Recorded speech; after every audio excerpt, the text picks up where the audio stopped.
Welcome to our podcast, When Life Gives You Lemons. I'm Kevin. And I'm Palmy. We consider ourselves disability advocates and intend to highlight some disability issues and things we find interesting that we frequently encounter when we're out and about. Also, some history on disability that we find interesting. This year, we're going to include more of the interviews of the people that the disability affects. We hope you enjoy it. Well, hello there, everybody. And welcome back to our podcast, When Life Gives You Lemons. I'm Kevin. And I'm Palmy. And today we're going to talk about the 911 system. Now, bear in mind that is the system we use in the United States. So if you live elsewhere, not the countries, it's either other numbers or you may not have one yet. So that is our emergency number if you need an emergency ambulance, fire trucks, or police calls. That's our number to call for an emergency line. Overall emergency number.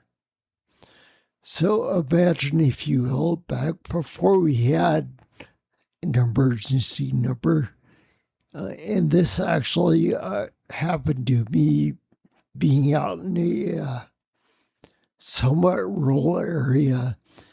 We called the city police department for, I don't recall what the reason was, but the city police didn't want to take our call because we didn't live in the city. We were outside the city limits. Yeah, we should have called the sheriff's department.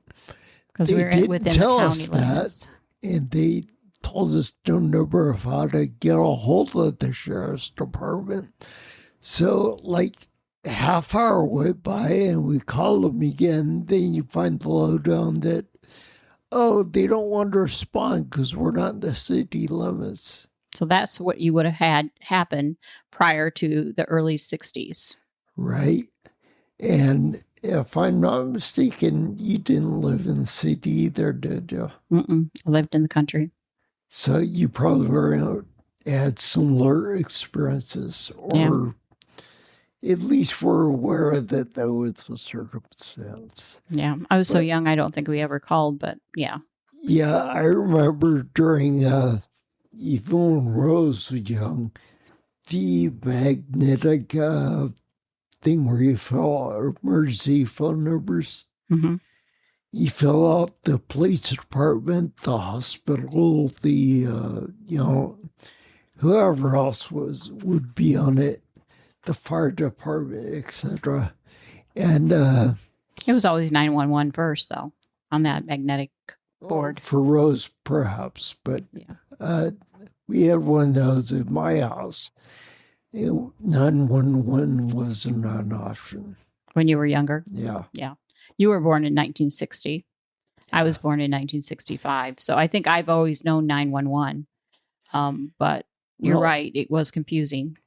Actually, they started discussing the problem of not having a central number in the 60s. Yeah. So, and then when they did roll it out nationwide, they didn't roll out everywhere all at once. Right. There was a lot of confusion within the countries and within the states, and then also within the counties within those states. Right. And a lot of those it was based on money. Addressed basically trial and error. Because, like, for example, when you live in either a small town or a rural area, that has to get routed to either the sheriff's department or perhaps the state police.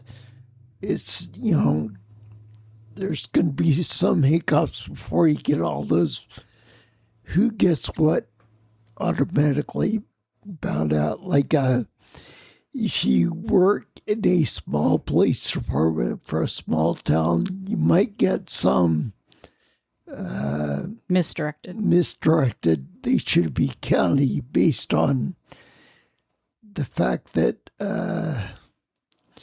your city boundaries have changed in the last few years. So typically, each city had its own 7-digit emergency line that would direct you to the police, fire department, emergency lines, that whatever the delay, whatever the emergency was.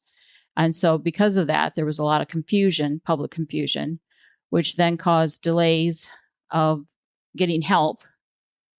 There was delays because of misdials, inconsistent access. And also when I was growing up, we had party lines. And so a lot of times you shared a line with 5 and 6 people. So you had to ask for someone to get off the line so you could make an emergency call. Was that similar in your area? Well, actually, we didn't have the party system anymore, but party lines anymore, but we had basically the trump card for everybody was just dial 0. Let the operator figure out who you need to call. That was a lot of delay then. It was a lot of delay. Because you had to tell them where you were from and where you needed to go and what the problem. You were basically telling somebody 3 times what you needed help for. Right. Yeah. And actually, it might be even more than 3 because usually operators are not like a career path to anything. It's what people look at as a short-term job. Entry level job. And, they might move up within the full company, but chances are you're going to get an operator that hasn't been working there that long. Or it could be their first day. Will know all the nuances of who you need to get a hold of. Or what questions to ask. So they would basically have to ask one of the other operators that's been there longer. Mm-hmm. So you have to wait while your story gets retold, or you have to retell your story again. So early calls for reform were by police chiefs and safety advocates pushing for a single number. And that kind of makes sense because for like, if you want to call and report a murder, say. Or one currently happening. It's something that's already happened. People really to call to report a murder in progress. Well. That's just not one of the top things. Robbery, yes. Other crimes, yes. But murder is like low. Because most of the time in premeditated murder, one of the first things the murderer plans out is where he can do this murder out of sight. Right. And have, people not getting all up in his business and saying, oh, you're trying to murder that girl, or, what have you. They're just. But then it also, with the case of the Kitty Genevieve case. Okay, we haven't got there yet, dear. Okay, but in the cases of accidents or fires, something that needs to be addressed as soon as possible. And the more time people spend trying to report a fire or an accident is time that those first responders could have used to save a life, say, or save a building. Every second counts. Every second counts. Yeah. And so they were the main advocates for one national number where it's very simple. If somebody has a problem, they call one number, and the dispatcher basically decides, hey, who to send? Is that the fire department? Is that the hospital? Is that the private ambulance service? Is that a tow truck? Is that, a police officer? Usually a dispatcher will automatically nowadays dispatch a police unit to the scene anyway. Right. And then there was advanced training. Once 911 got established, they started training 911 operators exclusively for that action. Correct. Yeah. See, that way, with this system now, them sending a police officer out, if sometimes, like in the case of an accident, say you're in Chicago where they have a high incidence rate of gunfire. If the victim has been shot, well, you want to secure the area first. So that is why there's always a police car that goes in front of whatever, or they will go ahead and dispatch a police officer as well, just to make sure that the Safety. rest of the first responders are not walking into a active shooter type crime scene. It's, kind of safety of first responders, if you will. So in 1960, the pressure was building for this to start for us to have a 911 system. And it was because of the confusion. The advocates are asking for this number because of all the confusion that was happening, the lack of being able to help people, and the fact that in some cases, people are afraid to report things because they see things, but they're afraid to report them because they know who you are when you're reporting them. And I just mentioned can I mention the Kitty Genoese case now? Sure. Okay. So in the Kitty Genoese case is a rape and murder where it was reported that there was a lot of people that were aware that the incident was happening, and some people did report it, but it was not reported properly to the right people, and so there was a lot of confusion. The woman was eventually killed, and so again, it highlights the need for faster ambulance and faster access to these things. Federal agencies began to explore a universal number, and they came up with 911. But why did they come up with 911? Okay, the reason they came up with 911 was very simple. It was not in use at the time. And back then, it was considered to be a 3-digit number, easy to remember. And back then, you have to remember, there was only one telephone company. It was AT&T. Yeah. There was only one company that handled all telephone access. And the technical and logistic reasons behind the choice was because it was short, unique, and it was fast. And it worked on a rotary phone and not used anywhere else. See, back when this was first adopted in the 60s, push-button phones were non-existent. They didn't come out till so we're talking mid-60s rotary, or so. where you put your finger through a little dial and it clicked. It was clicking. So, and so the number became official. And in February 16th of 1968 was the first 911 call. Can you guess where it was, Kev? Yeah, but I wanted to talk some more about the Kitty Genoese case. Okay. One of the problems that people have had historically in large urban areas is they just don't want to be involved. 911 gives you a pretty limited ability to keep your identity anonymous. I worked for a short while as a 911 operator. The first thing you ask when you're an operator is what's happening. Okay, in this case, you would say, okay, this gal is getting raped.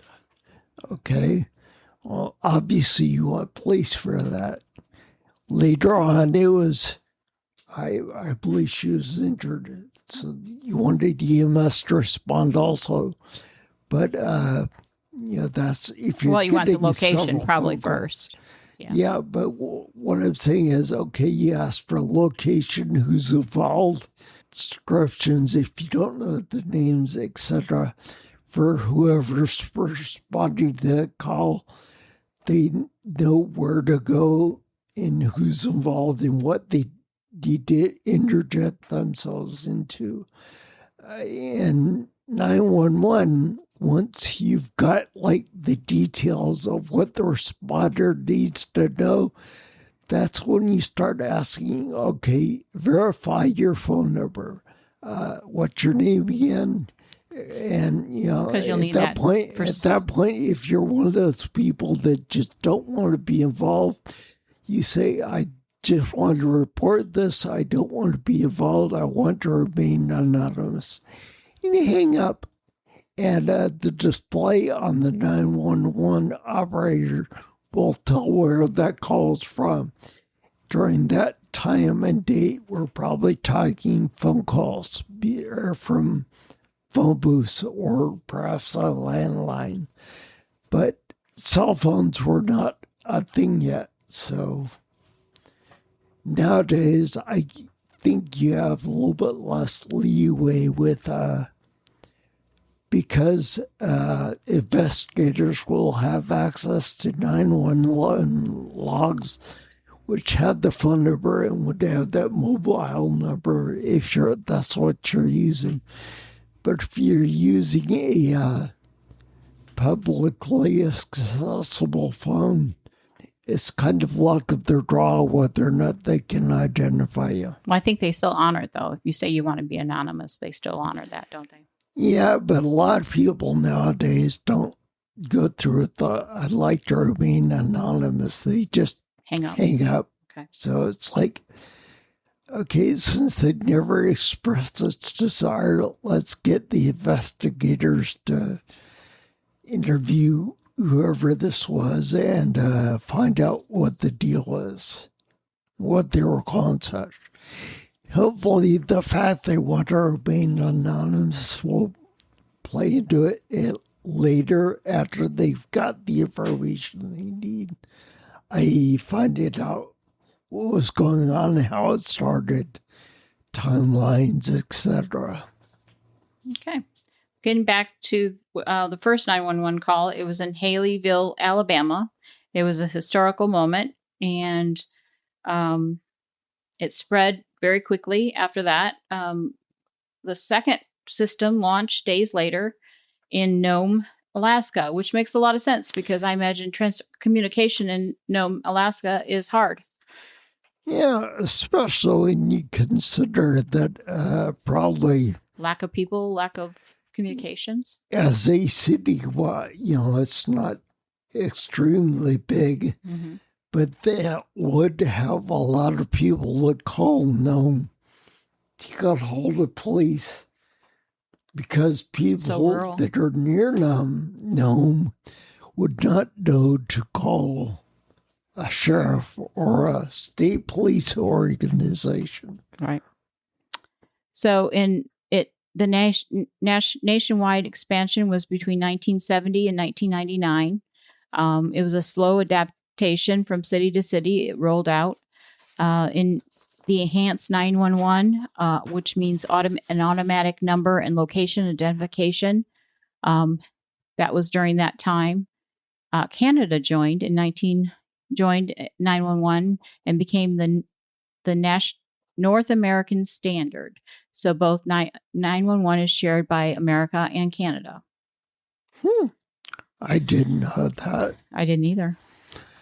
I do remember when we got a 911 in my area, again, that very same rural area I grew up in, and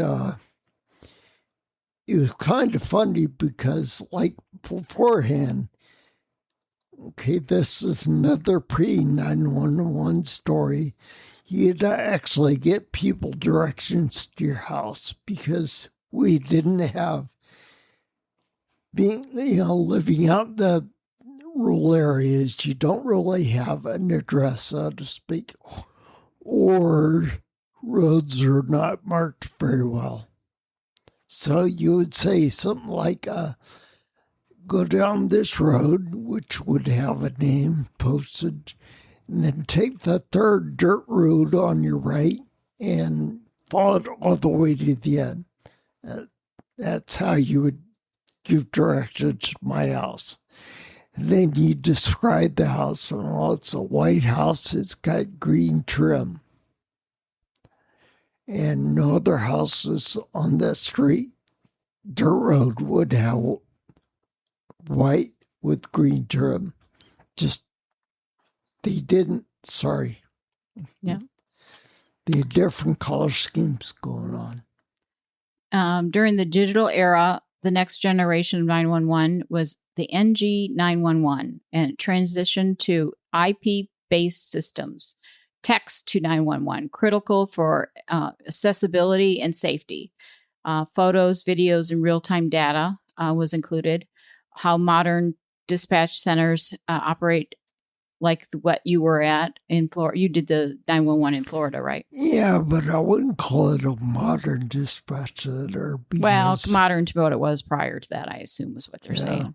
Location accuracy improvement. The GPS was added. Wi-Fi and device-based routing. Well, again, you're looking at the location you were at was in a very small county, country county. A small town, large county. Yeah. How 911 changed the America. It gave universal access, one number for all emergencies.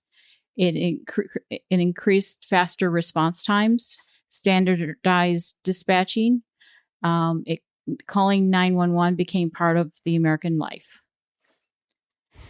So, challenges and the future. Okay, one of the things I recall, I want to give an example here. They started working on this idea in the 60s. Okay, I joined the Army and had basically a year off. It was back then. It was just after the Vietnam War. They had just done away with the draft, and they gave enlistees a lot of different things that weren't available till then. One of them was you could enlist, take a year off, and then report in a year later, up to a year later. And that option I chose.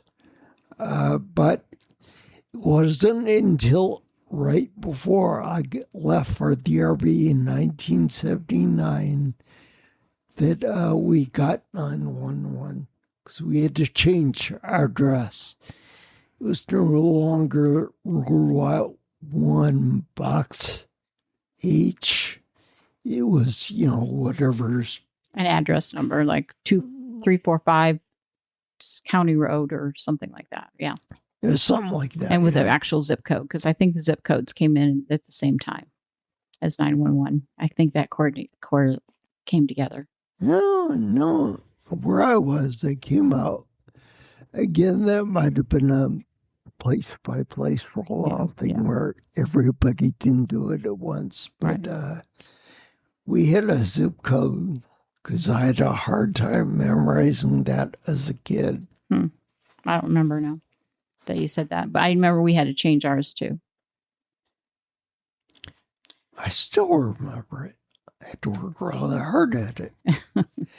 32771. That's your If you live in 32771 zip code, hey, there's your neighbors. out. That's where I grew up. Anyway, let's see, where are we at? Okay, funding was a big thing because, of course, whenever you have something new, somebody's got to pay for it. And usually the government, whether it be local, state or federal, it doesn't matter. They give you the money, but it's not evenly spread out. Somebody comes up with an idea like this, and they say, okay, great, we'll pass it. It's a good idea. Now we got to pay for it. But who's going to pay for it? And we're kind of doing that now with VA programs. And a lot of other stuff. Well, I can speak specifically for VA programs. To do a refinance on a VA loan, that wasn't possible when I retired. Now you can. So that is a program I consider to be new. It may be several years old, but we haven't looked into it until just recently. So yeah, that's when I started paying attention. Is when I found out. I need to know this. Okay, but that is what I mean by funding. Okay, what they did is came up with a very bad plan to finance it and institute this new program. Well, it passed the House, it made it to the Senate, and by that time, all the veterans wrote in and said, "This is a very bad plan for funding this. Please vote no." So they did, in fact, vote no. They went back to when something is rejected in, say, the House versus the Senate, it goes back to where the bill originated, and they can adapt it or modify it. So are you talking the VA? Talking about the VA refinancing. Right, we need to get back to the 911. We're going to there, but like I said, funding in the United States is very problematic when you don't have money to fund it. It's like, okay, this only went through so quickly because it had a funding source predetermined. It was a bad funding source, but it was a program where the funding that would pay for it was already identified. When they took away the funding and said, "No, we object to how this is being funded," and they had to go back and rework it, they had to spend a couple weeks coming up with another bad plan. It wasn't as bad, but it's still bad. And I'm not sure where it stands now. But anyway, now we'll get back to 911. 911 did not have funding, so it's not evenly funded, state supported. So it has uneven money support throughout the states. Well, some states like, okay, I'm going to use modern times here, like New York and Illinois, I believe, and California are all running deficits. It's just like they have no money unless a federal agency like the FCC is going to fund this. This is not something they partake in right now. They'd want to be one of the later adoptees of this system. They also, because of modern times, there's cyber security risk with the 911. They need additional protection for protecting the digital infrastructure. Oh, sure. Whenever they added the digital aspects like Wi-Fi and text to 911, all that digital stuff then is, no matter how tight you lock it down, it's accessible to somebody who has unlimited money and unlimited time. Right. And then also the nationwide NG 911 completion is still incomplete and still needs to be completed. Okay. So closing this out, how all agree that the 911 was a good idea. There is some things that need to be fixed on it, but all in all, that was the right way to go. And the text to 911 is now available, which is the right way to go. And there's also a human element that doesn't always work correctly. Right. The example they give here is how dispatchers handle the impossible. Sometimes they don't do that very well. Sometimes they do it amazing, and there's amazing dispatchers out there. So don't, you know. Well, they handle emergencies on a day-to-day basis. So, and everybody has a bad day. So I don't think you can criticize someone like that. But you can always have more training for sure. Back before every cop was wearing a body cam, there used to be a popularity of YouTube videos that would show or highlight, if you will, bad 911 dispatch calls. Right. You know, like... everybody's a critic, though. Yeah, everybody's a critic. And you're not in that moment, so... When you are a 911 operator, of course, you get prank phone calls. So you get... You know, a 911 dispatcher who's not taking a 911 call seriously because he or she assumed it was prank calls. Or wrong number. Or wrong number. Yeah. In America, we also have the information number, the TDD number, and they're all something 11. So, like, for example, information is 411. Which is like if you want to know somebody's phone number, that kind of.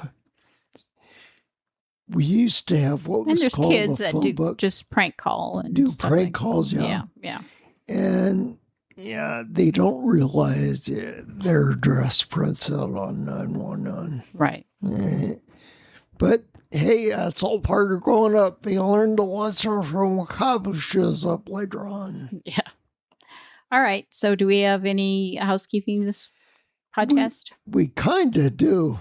I think we should announce that we might have like a weird schedule at this point, right?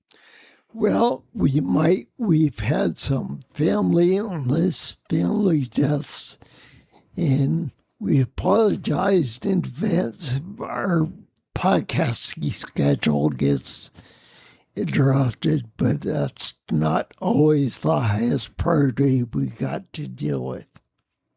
We're relocating, and so we'll do our very best to keep in the same podcast schedule, but it may vary a little bit. That one I think we can handle simply because we can plan for it, whereas other stuff tends to just jump up. Say hello when you least expect it. Okay. But anyway, I wanted to mention we had an idea for a contest that we were talking about on our Facebook page. And if you don't know what that address is, it's just facebook.com. It's a public group called When Life Gets You Lemons.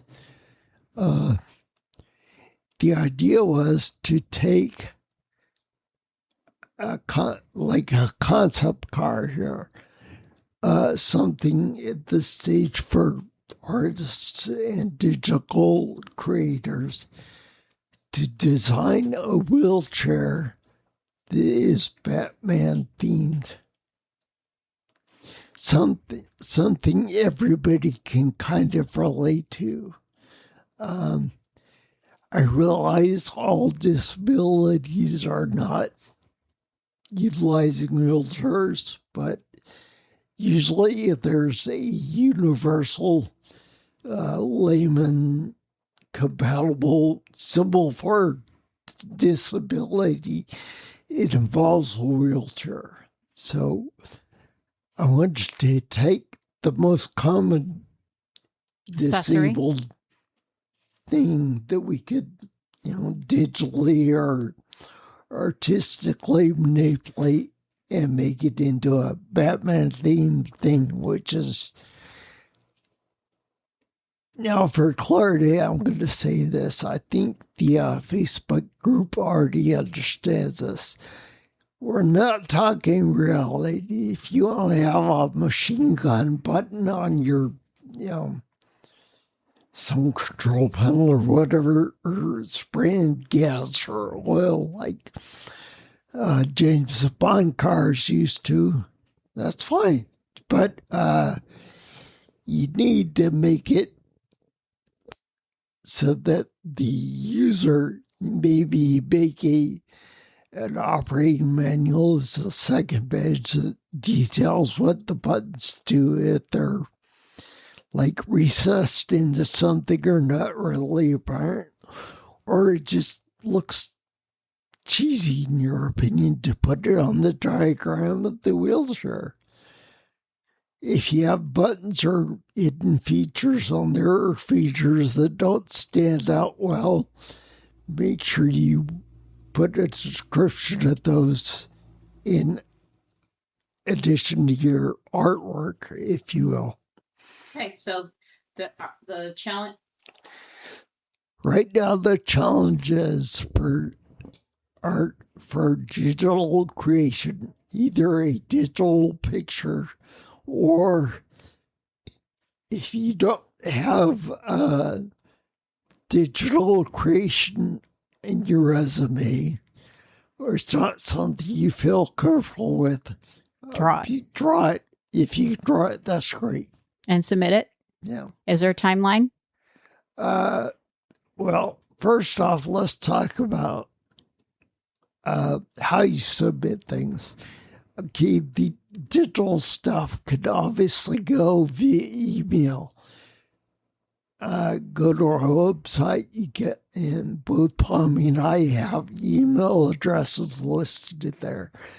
www.whenlifegivesyoulemons, all one word, .net. What I'm thinking is, if you have to draw it, get somebody, one of your friends or one of your family members or yourself. You know, like I said, this all depends. Take a text, a photo of it on your camera, and you can send that to us via email. This way, nobody has to pay postage, is what I'm thinking. We don't have we just sent a letter to Kenya. It's been 3 weeks and we still haven't, the guy we sent it to has still not received it. So it's like, okay, we don't want to get messed up in postal delays and stuff for you people. They're gonna send us a letter from Morocco. Go ahead and send us a picture of it, and we'll sort out the mailing process later on a case-by-case basis. It shouldn't be expensive to mail. Just mail us a piece of paper. So we're not worried about you shipping it to us per se. Just normal postage. And obviously that's a lot cheaper if you're in the U.S. It's whatever a stamp costs nowadays. And but at this point, you just want them to email it to you. Yeah, at this point, just email it to us. And you should get an email back from myself or from Pommy. And if we have, like I need to see it purpose or questions, we can get back in contact with you with the email you sent us. And so who will be the winner? What we're going to do is, between Pommy and I, we're going to whittle it down to and this kind of depends on how many people enter this contest. We're going to whittle it down to, say, 5 or 10 or 3. If we only have 3 people enter, we're going to submit all 3.